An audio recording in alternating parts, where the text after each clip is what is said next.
This is Valley News Live at 4. Hey, good afternoon, everyone. You're looking live now at 25th Street South and I-94 in Fargo. It's been a foggy, wet, and cold day, which could mean trouble during your evening drive time. We're hearing reports of low visibility and slick roads, so remember to slow down, turn your lights on, and leave plenty of space between your car and the car in front of you. Let's check in first tonight with Chief Meteorologist Hutch Johnson with a look at your weather. Hutch? Well, it's a good idea to make sure that you're giving yourself a little extra time to arrive where you're going, because as the temperature slowly falls tonight, we'll see some of our foggy areas expanding once again. Frost on the trees this morning, a little bit of improvement in our visibility through the afternoon, but as mentioned, as the temperature falls, the problems will persist. Right now, the problems are the greatest where we have our advisories posted in southeast North Dakota, northwest parts of Minnesota near Roseau and Red Lake Falls, and the Devil's Lake Basin. That's where fog advisories are presently at, and this is where we presently have visibilities near zero. It's a little reduced in Grand Forks as well, under a mile there. This likely will expand once again as we head into the overnight hours, and as we've seen the last several nights, with temperatures below freezing, once we get this fog blowing in, Stacy, those cloud droplets that are liquid, they tend to freeze on things like sidewalks, overpasses, and bridges, and those places indeed do become extremely slippery. So take it easy, allow extra time and stopping distance. And will the sun come out tomorrow? No, little orphan Annie won't be here, but I'll have your outlook for the weekend ahead. There might be some sun. Details in a few minutes. All right, that was a great tease. Thanks, Hutch. Well, the Moorhead man accused of murdering and dismembering a 19-year-old girl in April has pled guilty.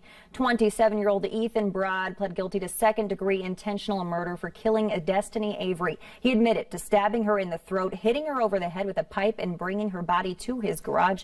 Court documents say that's where he dismembered her body and threw it in the trash. Her remains were discovered in the Clay County landfill 2 days later. Tonight on Valley News Live at 6, we'll hear from Destiny's mother on the new developments in the case.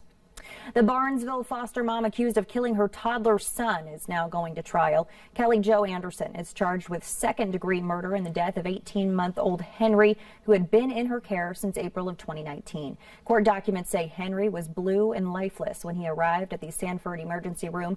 An autopsy showed the child likely died from asphyxia due to blunt force trauma. If convicted, Anderson could spend up to 40 years in prison. A woman was found dead at a Jamestown motel this morning. Police say they responded to the Two Rivers Inn East just after 11. That's where they found a woman's body in the parking lot. Police say she's in her late 40s, around 5'5", 150 pounds, and has reddish blonde hair. The cause of death isn't known, and police are asking anyone with information to contact them.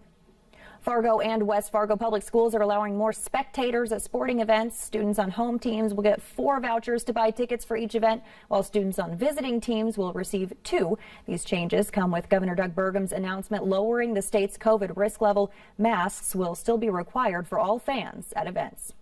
That wraps up today's Top 4 at 4. Now here are the rest of the day's top stories. Minnesota Governor Tim Walz is considering ending the state's coronavirus executive orders. Governor Walz has asked lawmakers to consider writing some of the key emergency measures into law. The move would give lawmakers more of a say in shaping the state's response to the coronavirus. Walz didn't propose specific legislation, but offered some guidance on what would help the state's response wind down. Public schools in both Fargo and West Fargo are providing opportunities for their students to discuss the events that occurred in Washington, D.C. Both school districts tell us that they've not sent out any resource materials to families from the district level, but these are available if needed. Staff members say they're helping by providing constructive conversations with students. We've also reached out to Moorhead Public Schools for comment. They have not yet responded.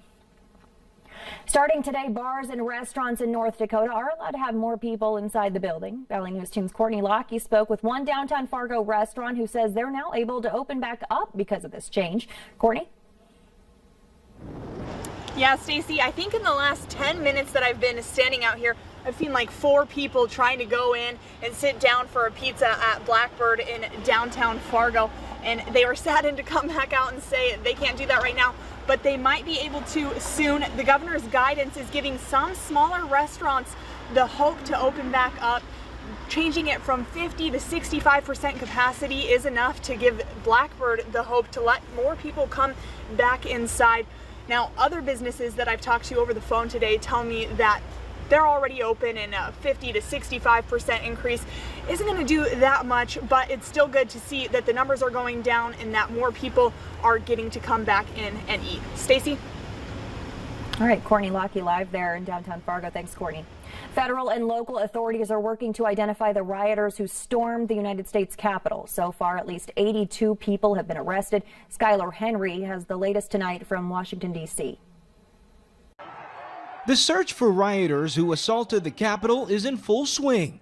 The FBI released a wanted poster Friday morning asking for the public's help in finding dozens of people seen in photographs and video. Authorities are also looking for this suspect, who may be responsible for the pipe bombs planted outside the RNC and DNC sites in Washington. We are fully, across the administration, pursuing every avenue of justice available. The Department of Justice announced Friday Richard Barnett of Arkansas, seen posing behind Speaker Nancy Pelosi's desk, has been arrested and charged with theft and violent entry.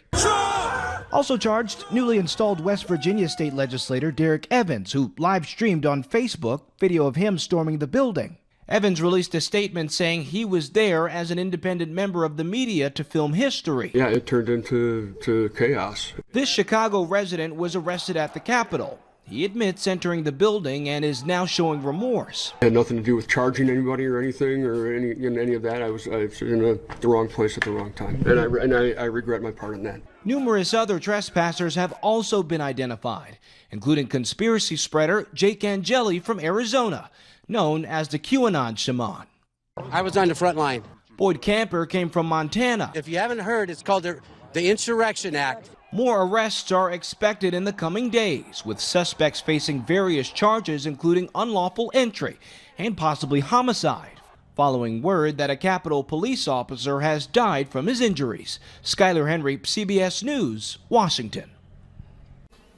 The FBI is offering a $50,000 reward for information on that pipe bomb suspect. Dozens of people have been arrested and charged for their roles in Wednesday's riot, and companies are taking action as well, firing employees identified in pictures and videos surfacing, including one Maryland man who wore his work badge during the riots. Flags at the U.S. Capitol building are flying at half-staff in honor of a fallen Capitol police officer. House Speaker Nancy Pelosi ordered the lowering of the flags today following the death of Officer Brian Sicknick. Capitol Police say he was injured while engaging with rioters. He collapsed at his division office and was taken to a nearby hospital. He died from his injuries last night. He joined the Capitol Police in July of 2008. Authorities say there will be an investigation into his death. Up next on Valley News Live at 4, a doctor dies after receiving the coronavirus vaccine. We'll tell you what his widow is saying and what the investigation has revealed. And gray skies continue across the valley with reduced visibility across the area as well. It continues into at least a portion of your weekend, and we may just see that sun a little bit on hour-by-hour details right after this.